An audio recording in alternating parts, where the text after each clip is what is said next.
আলাইকুম প্রিয় ফেসবুকের ভাই ও বোনেরা, সবাই কেমন আছেন? আপনাদের আমি বারবার যে কোনো দৃশ্য নিয়ে আসলে দেখানোর চেষ্টা করি। এখন আসছি একটা ডাঙ্গা নিয়ে আলোচনা করব। আপনারা একটু ধৈর্য সহকারে আমার সাথে থাকুন। দেখেন, এখানে একটা ডাঙ্গা করা হয়েছে। এখানে সব ধরনের মাছের চাষ করা হয়। এখানে আপনার এই ডাঙ্গায় মোটামুটি 8-10 লাখ টাকার মাছ আছে, কিন্তু আমাদের বেশি খাদ্য দিতে হয় না। এখানে কচুরি পানা আছে, এইগুলাই মাছে খায়। তারপরে আপনার ওইদিকে দেখেন কিছু ঘাস আছে, ঘাসও আহ, তারা পাতাগুলাই করে।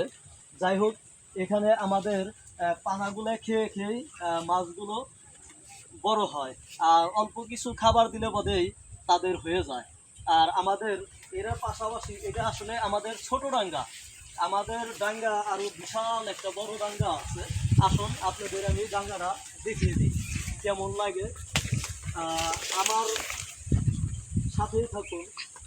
আপনাদের আমি বারবার আপনাদেরকে যে কোনো জিনিস নতুন কিছু আপডেট দিতে পারি, আমাকে সবাই সহযোগিতা করবে। আপনারা সহযোগিতা করলেই, আপনারা কমেন্ট করলে, লাইক দিলে, ফলো করলে আমি বুঝতে পারবো আপনারা আমাকে মানে বারবার দেখানোর করবার লাগছেন, মানে দেখাতে বলতেছেন। আর যদি এগুলো না দেখান তাহলে বুঝবো না আসলে আপনারা বারবার দেখতে চাইবেন লাগছেন। এখন দেখেন, এখানে বিশাল একটা ডাঙ্গা। আপনাদের এতক্ষণ দেখাইছি ছোট্ট একটা ডাঙ্গা। এখানে দেখেন বিশাল, মানে এখানে মিনিমাম 10-15 লক্ষ টাকার মাছ আছে। এখানে এই মাছ চাষ কইরা দেখা যায় কিছু কিছু সময় আপনার একদিন মাছ উঠাইলে বাদেই দেখা যায় 10-15 হাজার, 20 হাজার, 25 হাজার টাকা বিক্রি করা যায়।